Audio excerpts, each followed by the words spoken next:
Mars est l'une de nos plus proches voisines.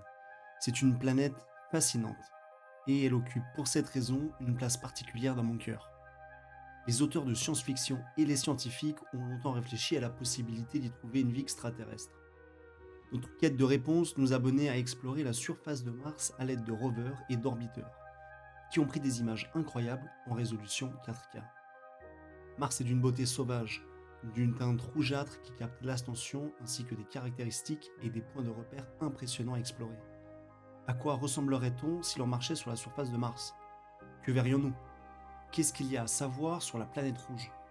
Bonjour, vous êtes sur Astroversum et je vais répondre à ces questions dans un instant. Venez découvrir quelques-unes des images 4K captivantes de la planète Mars que la NASA et de nombreuses agences spatiales du monde entier s'efforcent d'atteindre et que vous n'avez peut-être jamais vues auparavant. Tout d'abord, pour une planète étrangère, Mars n'est pas aussi étrangère qu'on pourrait le croire. La Terre et Mars partagent de nombreuses similitudes, l'une d'entre elles étant la durée du jour. Le jour solaire sur Mars est à peine plus long que sur Terre, 24 heures, 39 minutes et 35 secondes. Son année est légèrement plus longue que la nôtre, 1,88 années terrestres, soit 320 jours et 80,2 heures. Cela est normal pour une planète qui est plus éloignée du Soleil et qui a donc une température plus élevée que celle de la Terre. De toutes les planètes du système solaire, les saisons de Mars sont les plus semblables à celles de la Terre en raison de l'inclinaison similaire de l'axe de rotation des deux planètes, 23,5 degrés sur l'axe de rotation de la Terre et 25 degrés sur Mars. Qu'est-ce que cela signifie? Cela signifie que Mars a des étés et des hivers, tout comme la Terre. Les températures des différentes saisons peuvent varier considérablement d'un endroit à l'autre. Les températures peuvent descendre jusqu'à moins 143 degrés Celsius au niveau des calottes polaires d'hiver et atteindre 35 degrés en été. Pendant l'hiver de chaque pôle, le pôle est plongé dans l'obscurité continue, comme sur Terre. Cependant, contrairement à la Terre, la température devient si froide que l'atmosphère y gèle en plaques de glace de CO2, qui s'accumulent à la surface des calottes polaires permanentes. Ces calottes ne sont pas constituées principalement de CO2, mais sont constituées principalement de glace d'eau. La glace des pôles varie donc en fonction des saisons. Dans cette courte vidéo, vous pouvez voir les différences de taille de la calotte polaire de l'hiver à l'été de la calotte. Ce que j'aime sur Mars, ce sont ces étranges spirales dans la glace. Les deux pôles présentent des signes de ces magnifiques spirales. Les scientifiques pensent qu'elles sont le résultat de l'effet de Coriolis. Le CO2 au pôle n'y reste pas éternellement. En se sublimant, la glace de CO2 des pôles a un effet d'entraînement sur un autre aspect de la planète. Ces vents. La sublimation de la glace sèche peut créer des vents d'une vitesse énorme, allant jusqu'à 400 km/h, ce qui peut avoir un effet négatif sur le climat. La poussière qui jonche la surface de Mars, que nous étudierons plus en détail ultérieurement. Si Mars et la Terre présentent des similitudes, il y a aussi beaucoup de différences. Mars est plus petite que la Terre, 6 779 km de diamètre contre 12 742 km. Il est également beaucoup moins dense. Cela signifie que l'attraction gravitationnelle à la surface est beaucoup plus faible que celle de la Terre. Pour vous donner une idée de l'impact de cette gravité réduite, si vous pesiez 100 kg sur Terre, vous ne pèseriez que 38 kg sur Mars.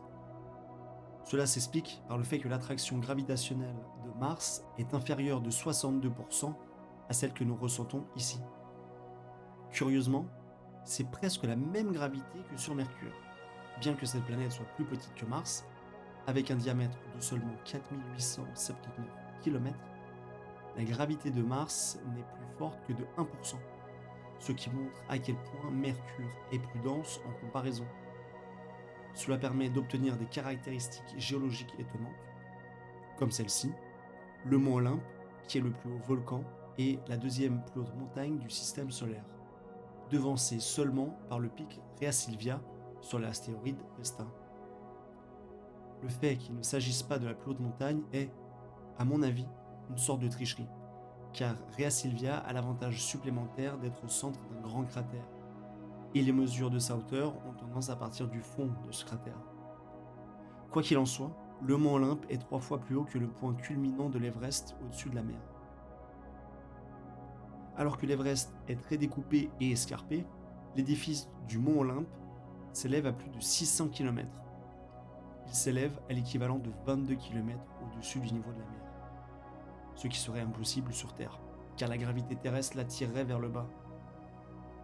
La seule raison pour laquelle une telle structure se dresse sur Mars est que la gravité y est raisonnablement faible. Le mont Olympe est un volcan bouclier et a donc un profil très bas. La pente moyenne n'est que de 5 degrés, ce qui signifie que si vous vous teniez au sommet, vous ne pourriez pas voir l'ensemble de la montagne, en raison de la courbure de la planète. Le mont Olympe est facilement visible depuis l'espace. Si nous regardons la carte topographique, nous pouvons le voir très clairement. Pour moi, il ressemble vraiment à un bouton géant sur le dos de la planète. Le centre du volcan présente des cratères effondrés, comme vous pouvez le voir. Le contour du volcan est une falaise géante de 8 km de haut. Une autre caractéristique impressionnante de Mars s'étend sur le côté de la planète comme une cicatrice géante. Il s'agit de Valles Marineris, et chaque fois que je la regarde, je ne peux m'empêcher d'être stupéfait par l'ampleur de la tâche. Ce canyon géant est 3 fois plus long que le Grand Canyon de la Terre et 4 fois plus profond. Mais lorsque vous regardez la planète Mars, l'une de ses caractéristiques les plus reconnaissables est sa taille et sa couleur. Pourquoi la surface de Mars est-elle si rouge ? Cela s'explique par les grandes quantités de fer présentes à la surface de Mars. Au fil du temps, ces minéraux ont réagi avec l'oxygène pour créer de l'oxyde de fer. En d'autres termes, la planète est lentement en train de rouiller, tout comme le fer sur Terre dans certaines conditions. C'est ce qui explique la teinte brun-rouge du sol et des roches, comme le montrent des photos prises par les différents rovers de la NASA sur Mars au fil des années. De telles images permettent de se sentir à la surface de la planète avec un niveau de résolution et de clarté qui n'aurait pas été possible pour les astronomes il y a seulement un siècle. Grâce à des missions telles que Viking 1 et 2, Spirit, Opportunity et Perseverance, nous pouvons voir les paysages arides de Mars comme s'ils étaient sous nos yeux. Après avoir regardé certaines de ces images, vous pourriez être tenté de penser que la planète Mars est un endroit où il fait bon vivre et que la planète rouge est une planète morte. Mais c'est très loin d'être le cas. Mars est très active et il se passe beaucoup de choses à sa surface. Par exemple, regardez cette avalanche qui s'est produite en 2008 lors du passage d'un orbiteur. Ce qui a été très surprenant, c'est que les scientifiques ont pu constater qu'une grande quantité de poussière avait été soulevée par la chute de terre. Ce que vous voyez ici, ce sont des dunes qui mesurent jusqu'à 700 mètres de haut. Et cette image fait environ 6,4 km de large. Vous pouvez donc voir ce nuage de poussière qui n'est pas vraiment petit. Et ici, jetez un coup d'œil. Saviez-vous qu'il existe des colonies d'araignées sur Mars ? Que les arachnophobes se rassurent, ces formes rampantes peuvent mesurer de 45 à 1 km de diamètre. Mais ce ne sont pas de véritables araignées. Il s'agit plutôt de glace de dioxyde de carbone réchauffée par le soleil printanier. La glace sous la surface est réchauffée par la lumière du soleil et reprend sa forme gazeuse qui éclate à travers la glace d'1 mètre d'épaisseur en retournant ensuite dans l'atmosphère martienne. Cette éruption de gaz s'élève en un grand geyser et emporte avec elle des matériaux sombres qu'elle disperse en forme d'araignée. Ces images ont été prises par la sonde ExoMars, Trace Gas Orbiter de l'ESA, récemment, alors qu'elle survolait Mars au début de l'année 2024. Un autre exemple est celui de cette dune, photographiée plusieurs fois au cours d'une année. Et vous pouvez voir qu'elle change beaucoup. Les crêtes deviennent plus apparentes au fur et à mesure que la poussière s'élimine.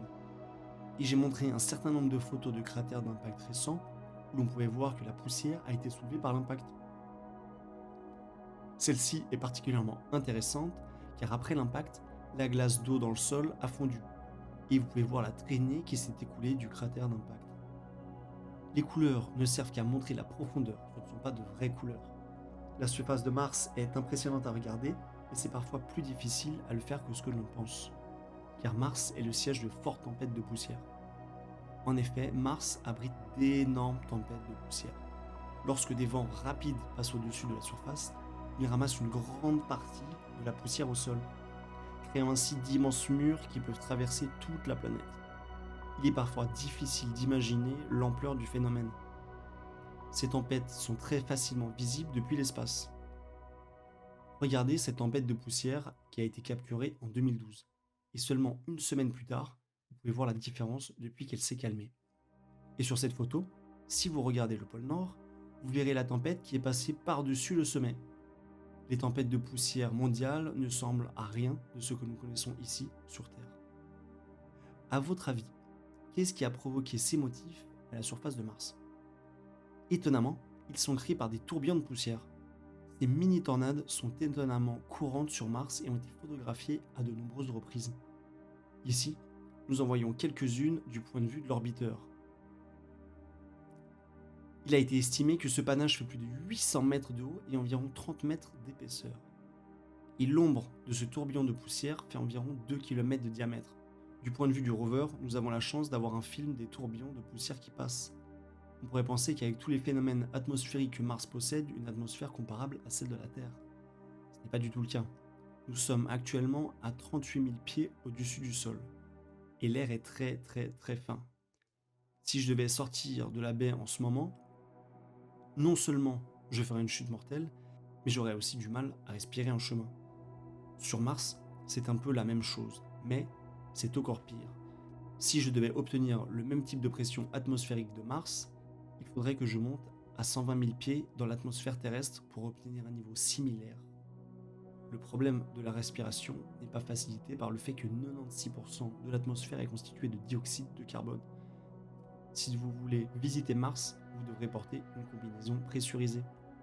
Heureusement, cela n'empêche pas Mars d'offrir des couchers de soleil absolument magnifiques, dont certains ont d'ailleurs été capturés par les rovers sur Mars.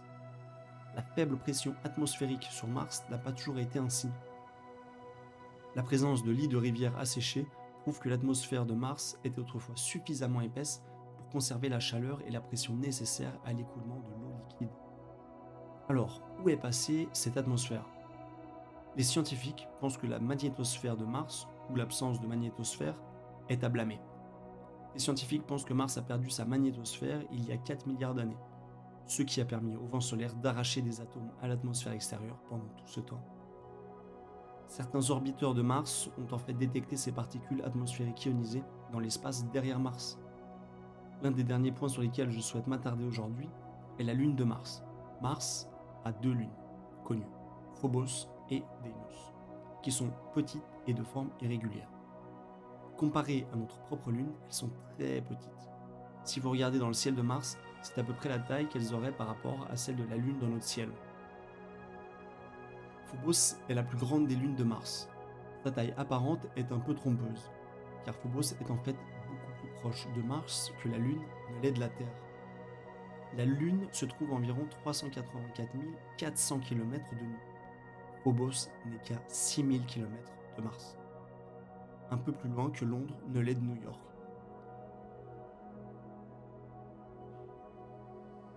Il est peut-être plus surprenant pour vous que la Lune soit si éloignée de nous.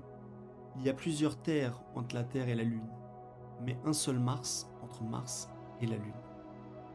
Deimos, quant à lui, est très petit et également très éloigné. Phobos est relativement grand dans le ciel nocturne de Mars, tandis que Deimos ressemble à une étoile en orbite autour de la planète. Je pense que vous serez d'accord avec moi pour dire que ce sont de très jolies lunes, même si elles sont minuscules. Et je n'en ai pas fini avec elles. Je vais vous montrer quelque chose que j'ai trouvé absolument incroyable. Il s'agit d'une éclipse solaire de Phobos, prise depuis l'un des rovers sur Mars. Je n'ai pratiquement jamais vu d'éclipse solaire depuis que je suis sur Terre. Mars, c'est tout simplement quelque chose d'autre. Vous pouvez voir Phobos dans toute sa gloire irrégulière. Alors qu'il passe devant le Soleil, il est intéressant de voir l'effet que cela a sur l'éclairage de la région. Tout devient un peu plus sombre au fur et à mesure qu'il passe. C'est à peu près tout ce que nous avons à faire aujourd'hui pour notre exploration de Mars. Mais accordons-nous un selfie d'adieu pour la route. Vous voulez voir la Terre depuis Mars? Jetez un coup d'œil à cette photo. Nous sommes un peu difficiles à voir, juste un tout petit point dans le ciel nocturne. Pas vraiment différent d'une étoile. Cela donne un sens intéressant de la perspective. Si Mars nous paraît minuscule la nuit, nous ne pensons pas souvent à la taille de la Terre, puis de Mars. Toutes les vies et les histoires qui se jouent se déroulent sur ce petit point lumineux à peine perceptible dans le ciel nocturne. En voici une avec un peu plus de détails. Cette photo a été prise à une distance d'environ 80 millions de kilomètres, ce qui la rend assez petite et un peu floue. C'est normal. Mais pensez si chacun d'entre nous était sur cette photo. Mars est une planète vraiment incroyable, et celle que l'humanité a le plus de chances de visiter la prochaine fois. En tout cas, je pense qu'Elon Musk y sera pour quelque chose si nous le faisons un jour. Il est fascinant de jeter un coup d'œil de l'endroit qui pourrait un jour être colonisé par nous ou nos descendants. C'est notre voisin le plus proche, et de ses plus hautes montagnes à ses plus profondes tranchées, il regorge de merveilles à explorer. Je te remercie d'avoir regardé cette vidéo jusqu'au bout, et on se retrouve dimanche prochain pour la prochaine vidéo.